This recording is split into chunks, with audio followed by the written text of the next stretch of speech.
Yang belum kenal saya namanya Jesse Lantang, ayah saya dari Manado, ibu saya dari India, makanya saya jadi seperti ini adanya. Istri saya satu, anak saya dua, yang pertama udah sarjana hubungan internasional, dan yang kedua dia sudah bekerja di dunia entertainment sebagai pemain film, oke? Dan saya masih bekerja juga saudara, pekerjaan saya nggak jauh dari oven, dari dapur, ya dari kompor, dan lewat pekerjaan saya Tuhan mengirim banyak orang untuk saya bisa layani mereka. Dan kebanyakan yang dikirim sama Tuhan adalah orang yang aneh-aneh dalam tanda kutip. Kalau saudara pengen tahu aneh-anehnya mereka seperti apa, mereka ada yang gay lah, ada yang lesbian lah, ada yang keluarganya hancur lah, dan lain sebagainya. Tapi saya melihat satu hal, ternyata Tuhan Yesus yang kita sembah adalah Tuhan Yesus yang punya fokus sama masa depan seseorang. Dia nggak peduli serusak apapun masa lalu kita, Tuhan Yesus selalu paling mahir memulihkan. Amin saudara. Saya rasa itu cukup perkenalan dari saya minta saudara jangan tegang, santai aja, karena saya memang begini mukanya. Saya berusaha jam 3 lah, sudah selesai khotbah saya.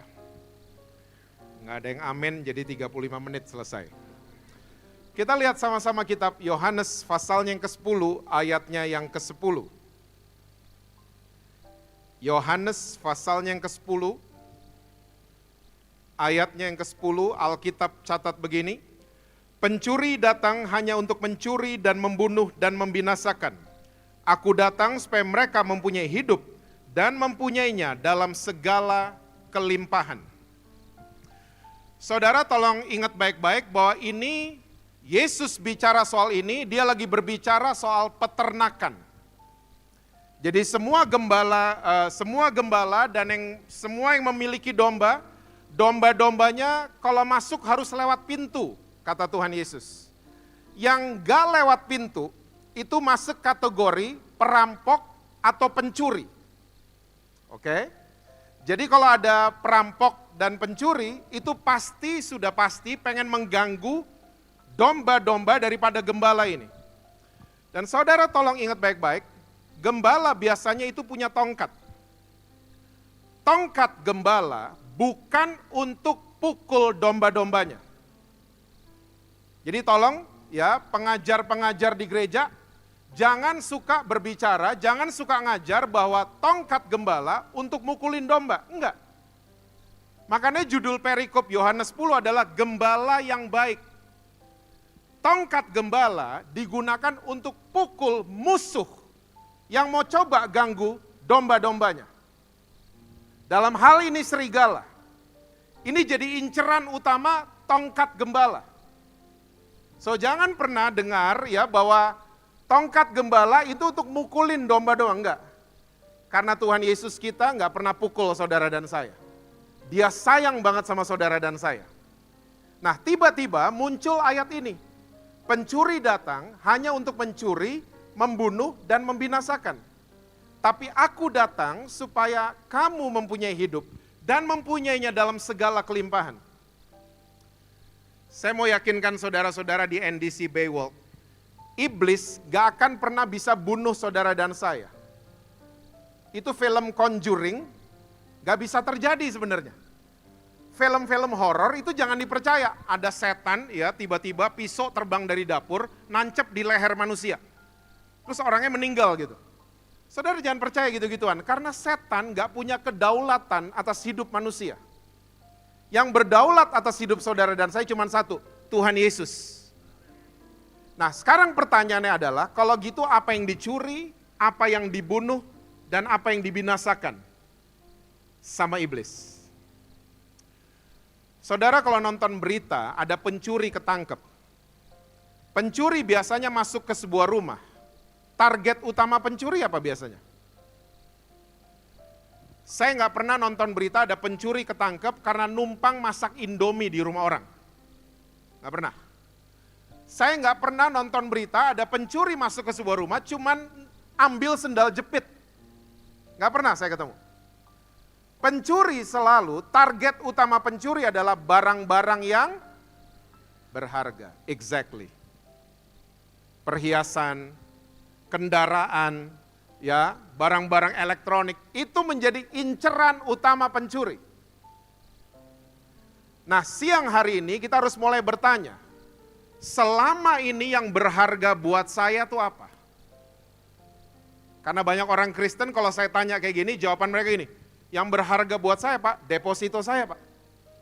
Yang berharga buat saya Pak, karir saya, usaha saya, toko saya, restoran saya, ya, kekayaan suami, kekayaan orang tua, itu yang berharga buat saya. Saya mau yakinkan saudara-saudara pada siang hari ini, sebenarnya yang berharga dalam hidup saudara dan saya adalah hal yang namanya keselamatan. Itu yang paling berharga. Kelihatan kan? Gak ada yang ngomong amin. Karena yang berharga menurut kita ada yang lain, bukan keselamatan. Can you imagine selama Tuhan diam sama bumi, 400 tahun dia bungkam, itu namanya the dark ages. Ya, antara perjanjian lama sama perjanjian baru itu Tuhan bungkam, gak ngomong sama siapapun. Bayangan saya, surga tuh rapat. Rapat tentang proyek yang namanya keselamatan. Surga mungkin bingung, ini manusia 1500 tahun. Ya, 1500 tahun pakai hukum Taurat, semua gagal. Even the greats gagal. Daud gagal, Salomo gagal, semua gagal. Gimana caranya? Manusia pakai hukum, salah terus.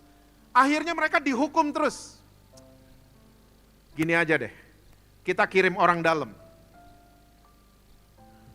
Turun ke bumi dan mati menanggung dosa umat manusia.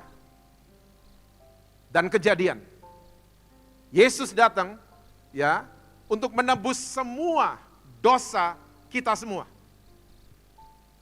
Ini paling berharga. Makanya iblis tahu, iblis mau coba curi, bunuh, dan binasakan. Akhirnya iman kita tergoncang. Kita ngerasa, saya bukan anak Tuhan. Yang anak Tuhan cuma Pastor Yosia, Pastor Jesse Lantang. Saya bukan. Saya seks addict, saya bikin malu keluarga, saya nipu orang, ya, saya pembohong. Saya porn addict. Saya cepat marah, saya cepat tersinggung, dan lain sebagainya. Iblis paling pintar menggoncang iman kita sampai kita nggak percaya kalau kita anaknya Tuhan Yesus. Kita nggak percaya kalau kita disayang sama Tuhan Yesus. Makanya saya mau mengajak NDC Baywalk. Jadilah orang Kristen yang merasa dan percaya disayang, diterima, diampuni sepenuhnya sama Tuhan Yesus. Mendingan kasih lihat ke keluarga saudara, kalau saudara disayang sama Tuhan Yesus. Stop jadi orang Kristen yang mau kasih lihat dunia, saya sayang sama Tuhan Yesus. Beda loh. Orang-orang yang mau kasih lihat saya sayang sama Tuhan, tahu nggak itu mereka siapa? Kadrun. Kadrun selalu pengen kasih lihat, saya sayang sama Tuhan. Saya kebaktian, saya pelayanan. Pulang gereja, ketemu adik yang gak ke gereja, gaya kita kayak baru turun gunung kan? Kok saudara belaga lupa? Kita kayak begitu. Kita ngerasa kayak turun gunung, pantes restoran lo gak laku, gak pernah gereja. Kita gitu gayanya, di NDC Baywalk doang gak ada. Kita begitu, udah kelamaan kita pakai kayak begitu. Coba mulai kasih lihat karakter Kristus yang hidup di dalam kita ke keluargamu. Saya percaya janji firman Tuhan akan digenapi. Satu orang diselamatkan, seisi rumahmu Tuhan akan selamatkan. Keselamatan ini berharga buat saudara dan saya. Percayalah saudara. Saudara baik, Tuhan sayang sama saudara. Saudara jatuh, Tuhan Yesus tetap sayang sama saudara.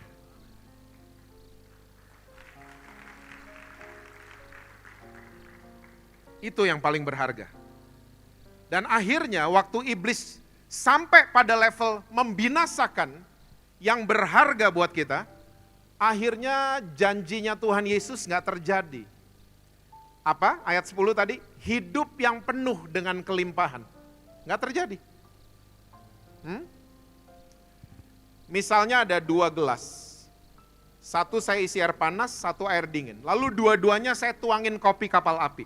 Lalu saya tawarin buat saudara-saudara di NDC, ya Baywalk. Saudara akan pilih gelas yang isinya air apa? Coba jawab. Panas. Saudara mau pilih dingin nggak apa-apa juga. Tapi mostly kalau saya tanya seperti ini, semua jawabnya panas. Sumbernya sama, kopi kapal api. Tapi karena reaksi airnya berbeda, limpahan yang keluar beda. Air dingin coba ditaruh kopi kapal api, diaduk larutnya lama. Gak bisa larut malahan. Kita coba-coba minum kayak cuman minum air dingin pakai bubuk. Dan semua yang minum tiba-tiba punya kumis semua. Bubuknya mendarat di sini semua.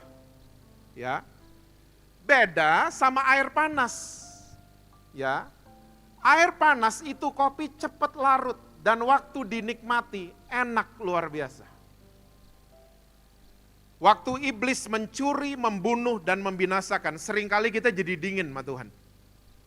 Dingin, kita merasa bersalah, ya, feel guilty all the time, merasa terkondem, merasa tertuduh, dan lain sebagainya. Akhirnya kita jadi dingin. Dan limpahan yang keluar dari kehidupan kita tidak memberkati kehidupan orang lain, tidak menjamah kehidupan orang lain, tidak memberkati kehidupan siapapun. Tapi saya percaya waktu kita panas sama Tuhan, gak perlu banyak ngomong, tapi limpahan yang keluar akan memberkati, bahkan merubah kehidupan orang banyak. Saya ngelihat kekristenan persis sama liga sepak bola. Liga sepak bola kalau baru mau dimulai, biasanya satu klasmen ada 20 kesebelasan. Siapa fans Arsenal di sini selain saya? Enggak ada ya? Saudara tahu sepak bola? Tahu ya? Kok nggak ada yang tahu Arsenal? Heran saya. Liga sepak bola kalau baru mau dimulai biasanya satu klasmen ada 20 kesebelasan. Dan waktu kompetisi ini mau dimulai, 20 kesebelasan punya niat yang sama. Apa niat mereka? Semua mau menang, semua pengen jadi juara. Tapi waktu liga sepak bola ini mulai setengah jalan, bulan Desember, Januari, biasanya klasmen ini bisa dibagi jadi 3 kelas, karena nilainya mulai beda-beda. Papan atas, papan tengah, papan bawah. Kesebelasan di papan atas, mereka pengen menang. Ya, jadi niat mereka tetap sama, pengen menang, tapi fokusnya mereka beda. Mereka mau menang supaya lolos ke liga yang lebih besar, namanya Liga Champions. Lalu kesebelasan di papan tengah, niatnya masih sama, pengen menang. Tapi fokusnya mereka beda sama papan atas. Fokusnya mereka supaya kita nggak turun ke papan bawah, bertahan aja di sini. Jadi saya paling sebel kalau kesebelasan papan tengah lagi main. Saya sebel banget nontonnya. 0-0 peluk-pelukan. Ya kan? Satu sama tuker-tukeran jersey. Nyebelin nontonnya. Kesebelasan di papan bawah. Niatnya masih sama, pengen menang. Makanya suka ada keajaiban, setahun 2 kali paling. Papan bawah ngalahin yang atas. Ya. Dan mereka niatnya pengen menang, fokusnya beda sama tengah sama atas. Mereka pengen menang supaya tidak degradasi ke seri B. Sama nggak sama orang Kristen? Sama. Orang Kristen kalau hari Senin semua mau menang karena Minggu baru dikhotbahin. Semua pengen tinggalin selingkuhan, nggak mau bohong lagi, nggak mau korupsi lagi, nggak mau curang lagi kalau lagi bisnis. Semua pengen menang. Tapi karena kita nggak pernah menganggap keselamatan, kasih karunia itu berharga dalam hidup kita. Dan dengan mudahnya iblis curi, bunuh, dan binasakan. Akhirnya mulai Rabu Kamis, hari-hari rawan orang Kristen jatuh dalam dosa kan? Kok saudara belaga lupa gitu mukanya? Rabu Kamis. Gak heran, sumber kita sama. Kopi kapal api kita sama. Alkitab kita sama, Yesus kita gondrong sama, semua sama. Tapi orang Kristen mentalnya tiba-tiba jadi 3. Ada orang Kristen yang mentalnya papan atas. Di NDC Baywalk kayaknya banyak ginian. Mentalnya juara. Masalah bertubi-tubi datang, tapi dia bilang kamu gak bisa menguasai saya. Kamu gak bisa merebut sukacita saya. Karena satu hari saya akan keluar jadi pemenangnya. Karena saya jalan dengan Tuhan Yesus setiap hari. Lalu ada orang Kristen, ya mentalnya udah papan tengah. Seri-seri sama iblis gak apa-apa lah. Bertahan aja lah keluarga, bertahan aja lah. Malu lah sama orang gereja, bertahan aja. Postingannya kelihatannya mesra, padahal udah enggak. Papan tengah banget. Dan ada orang Kristen yang mentalnya udah papan bawah. Niatnya masih pengen menang. Makanya dia muncul kebaktian Natal dan Tahun Baru. Dan kita semua tahu degradasinya kemana. Gak perlu dibahas. Siang hari ini, wow, saya akan mulai khotbah saya. Tadi belum khotbah. Jadi mulai di countdown 35 menit dari sekarang. No. Saya akan sharing buat saudara dengan cepat. Bagaimana hidup kita bisa mencapai kelimpahan apa yang Yesus janjikan. 2 poin saja. Yang pertama Matius 13 ayat yang ke-44. Matius 13 ayatnya yang ke-44. Saya kaget ternyata ibu saya ada di sini juga.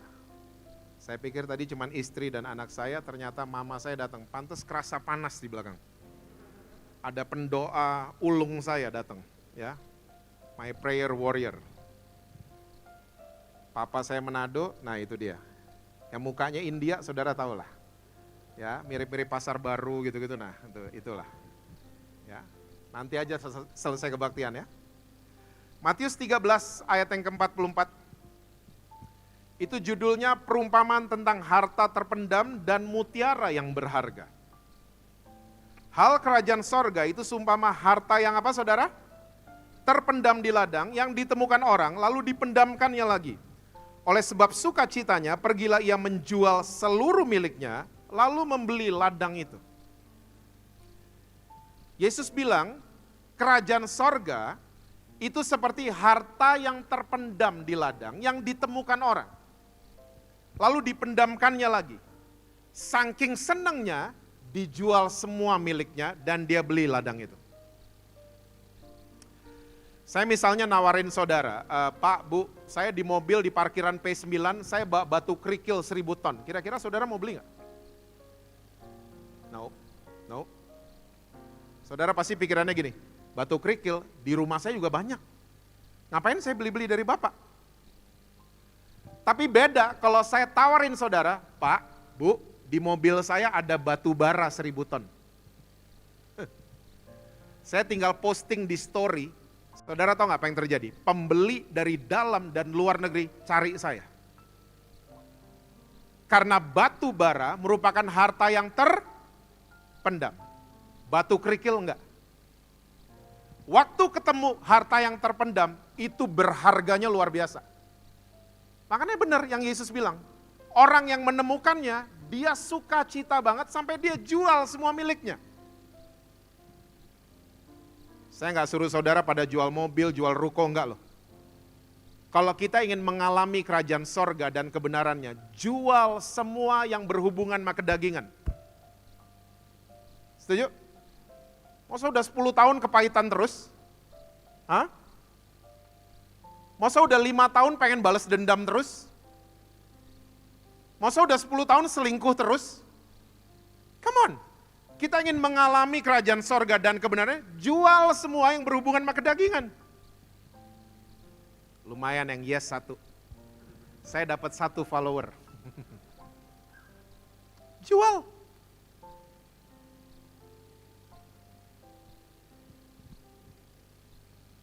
Batu bara luar biasa banget. Saya misalnya, ya, atau enggak saudara deh. Saudara misalnya ngeliat 2000 perak di tempat sampah. Saudara kira-kira gimana? Kebanyakan orang biasanya begini. Duit siapa tuh? Gitu doang, gede-gede ngomongnya. Tapi beda, Waktu saudara lihat di tempat sampah ada 100 US dollar. Saudara masih berisik gak? Duit siapa tuh? Masih gitu-gitu gak? Gak ada yang berisik, pasti diem-diem. Ada CCTV gak? Saudara ketemu 100 US dollar di bawah kotoran binatang, saudara ambil gak? Saya ambil. Hah? Kenapa sih kita gitu mas 100 US dollar? Karena 100 US dollar, walaupun penampilannya jelek, jelek loh desain uangnya. Warnanya cuma 2, doff, model di tengahnya enggak banget. Orang gondrong palanya botak. Enggak banget nih uang, desainnya jelek banget. Poor design. Tapi kenapa kita gitu mas 100 US dollar? Karena nilainya tinggi. Beda sama 2000 perak. Sama. Mungkin saudara hari ini lagi di tempat yang saudara gak suka. Saudara lagi kesel sama keadaan saudara. Mungkin saudara lagi di tempat yang menyakitkan buat saudara. Tapi saya mau yakinkan saudara, jangan menaikkan nilai yang lain. Naikkan nilai kerajaan sorga dan kebenarannya. Mulai cintai kebenaran, mulai menghidupi kebenaran. Saya percaya, walaupun saudara lagi di tempat yang gak enak, satu hari semua yang bagus akan datengin saudara. Itu cara hidupnya begitu. Jangan naikin nilai yang lain. Naikin nilai kerajaan sorga dan kebenarannya. Makanya Yesus sudah bilang kan, carilah dahulu kerajaan sorga dan kebenarannya, maka semua akan ditambahkan buat kamu. Kejar keuntungan rohani. Nanti yang jasmani akan mengikuti langkah saudara. Jangan kebalik. Orang Kristen suka dibalik-balik. Ya, di NDC tapi enggak ada. Ya, yang dikejar adalah keuntungan jasmani. Nanti kalau jasmani untung, saya akan komit Pak, saya akan kasih perpuluhan Pak. No. Keuntungan rohani dikejar duluan, nanti jasmani will follow you guys. Naikkan nilai kerajaan sorga dan kebenarannya. Karena kerajaan sorga seperti harta yang terpendam. Yang kedua, Kolose 2 ayat 2 dan ayat yang ketiga. Harus cepat ini, tinggal 10 menit. Padahal masih 20 menit lagi.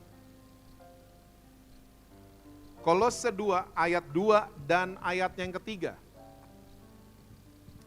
Paulus catat begini. Supaya hati mereka terhibur dan mereka bersatu dalam kasih. Sehingga mereka memperoleh segala kekayaan dan keyakinan pengertian. Dan mengenal apa saudara? Rahasia Allah yaitu Kristus. Sebab di dalam dialah tersembunyi segala harta hikmat dan pengetahuan. Prinsip yang kedua, kalau kita ingin mencapai kelimpahan apa yang Yesus janjikan, coba cari tahu rahasia kerajaan sorga. Seorang penambang batu bara, waktu dia ketemu batu bara, dia nggak stop sampai situ kan? Karena batu bara kalorinya beda-beda. Dia harus cari tahu. Seorang penambang minyak, waktu dia ketemu itu minyak bumi, dia nggak stop sampai di situ. Karena oktan minyak itu beda-beda. Dia harus cari tahu rahasia yang terkandung di dalam barang temuannya. Sama. Kerajaan sorga ada rahasianya. Ada harta yang terpendam. Yaitu hikmat dan pengetahuan. Tolong ya, pengikut Kristus. Kalau dengar harta, jangan selalu mikirnya uang. Setuju? Harta yang terpendam itu hikmat dan pengetahuan. Pengertian itu harta kerajaan sorga. Jangan minta apa yang Yesus gak punya. Orang Kristen suka minta apa yang Yesus gak punya. Tahu gak Yesus gak punya apa? Duit. Yesus gak punya uang. Betul gak? Yang dia punya itu sukacita, damai sejahtera, kesehatan, kesembuhan, emas. Makanya orang Kristen kalau minta sama Tuhan, mintanya emas. Nah, pinter sekarang. Jangan minta duit. Tuhan Yesus gak punya duit. Makanya dia bandingin dirinya sama duit kan. Dia gak pernah bandingin dirinya sama Hotman Paris, enggak. Sorry bang kalau nonton. Dia gak pernah bandingin dirinya sama Ferrari, sama pria ganteng, sama cewek cantik. Enggak. Yesus bandingin dirinya cuma sama uang. Karena dia ngerti banget kalau manusia terpikat sama uang. Uang dipakai untuk sebagai alat menguasai orang lain. Gitu kan? Yang punya uang lebih merasa berkuasa sama yang gak punya uang. Makanya Yesus bandingin dirinya sama uang. Coba orang Kristen mesti benar positioningnya. Selama ini positioning kita mungkin salah. Kita taruh uang jadi Tuhan, Yesus jadi ban serep. Uangnya bermasalah, ban serep dicari. Enggak. Positioning yang benar adalah Yesus itu Tuhan, uang itu sebagai hamba. Itu yang benar. Nah, rahasia yang terkandung dalam kerajaan sorga, harta yang terpendam, itu adalah harta hikmat dan pengetahuan, pengertian, itu dia. Saya mau tanya dong sama NDC Baywalk, kita cerita rahasia sama siapa sih? Sama orang baru kenal? Jesse Lantang, Pak saya mau cerita rahasia, saya akan ngerasa aneh. Kita baru kenal deh, kok mau cerita-cerita rahasia? Kita cerita rahasia sama orang yang dekat sama kita, dan orang ini bisa dipercaya, exactly. Saudara tahu Tuhan juga sama. Tuhan akan beberin rahasia kerajaan sorga sama ciptaannya yang dekat sama dia, dan orang-orang itu bisa dipercaya sama dia. Sama. Saudara mesti tahu, Tuhan adalah Tuhan dengan dua intuisinya yang kuat. Pikiran dan perasaan, itu kuat banget Tuhan punya. Makanya waktu Tuhan ciptain manusia, dibagi dua. Pria dikasih pikiran, wanita dikasih perasaan. Hah? Makanya pria dan wanita, tolong yang masih single, atau yang punya anak teens, remaja yang lagi cinta-cinta monyet, ajarin mereka kedekatan yang sehat. Orang yang dekat secara sehat adalah orang yang mengerti perasaan dan pikiran sesamanya. Pria pakai pikiran, wanita pakai perasaan. Kalau mau dekat, ngobrol. Ngobrol. Pacaran yang sehat adalah pacaran yang agendanya adalah ngobrol di tempat rame, terang, dan banyak CCTV. Setuju? Wah, berat. Enakan gelap-gelapan deh Pak. Saya nggak akan lupa anak saya yang perempuan dia nggak datang. Karena dia nggak datang saya mau omongin dia. Nanti omanya nanti yang cerita. Waktu dia kelas 2 SMP kalau nggak salah. Saya dengar dari gurunya dan teman-temannya dia punya pacar namanya Stefan. Sorry yang namanya Stefan. Dia punya pacar namanya Stefan. Wih, saya cemburu, marah, dan aduh ini belum waktunya. Belum waktunya. Dedi gitu kan. Anak perempuannya udah 25 tahun, belum waktunya nak, belum waktunya gitu.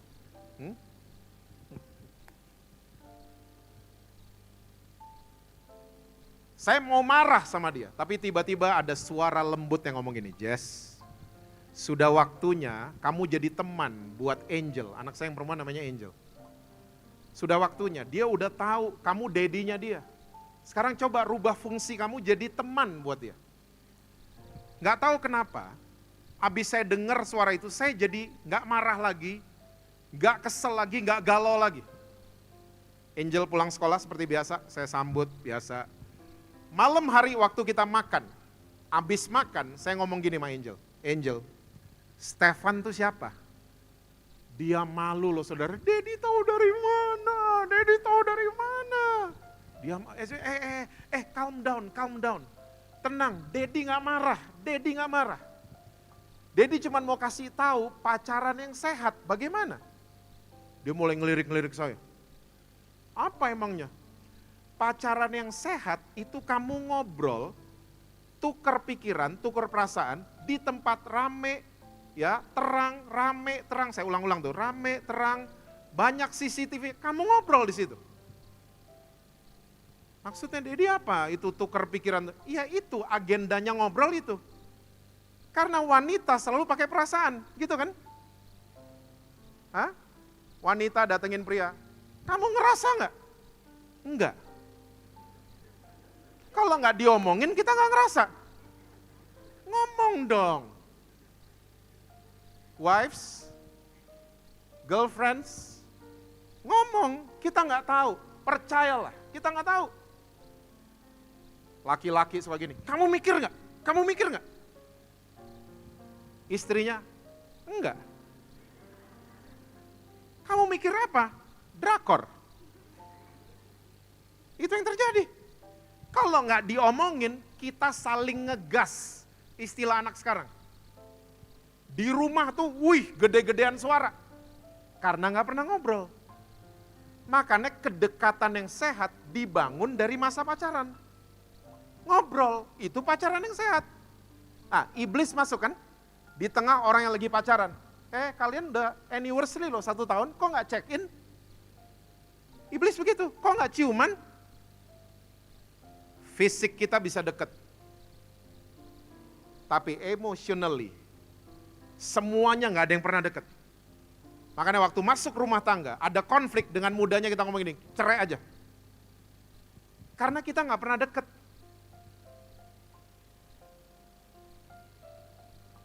Banyak anak muda suka datengin saya, bukan NDC, bukan.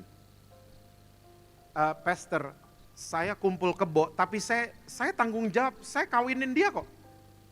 Kan sama aja, Pastor. Saudara makan gado-gado nggak ada yang gitu kan, toge sendiri, tahu sendiri, telurnya sendiri, bumbunya belakangan, nanti kita ngomong gini, sama aja nanti ngumpul di dalam. Enggak beda lah. Hah? That's not the way you eat gado-gado. Beda. Nah makanya, kalau mau deket sama Tuhan, apa? Ngobrol. Sama. Mau tahu banyak rahasia, ngobrol sama Tuhan. Kita nggak ngobrol kan, kita bawa proposal seringkali sama Tuhan. Tuhan ini. Tuhan mau jawab, kita amin. Kok belaga bego mukanya? Kita kayak gitu. Tuhan juga bingung kali, mau diajak ngomong ditinggal gue. Adain waktu buat ngobrol sama Tuhan, berdiam diri sama Tuhan. Me time sama Tuhan. Adain waktu. Yang setuju bilang amin.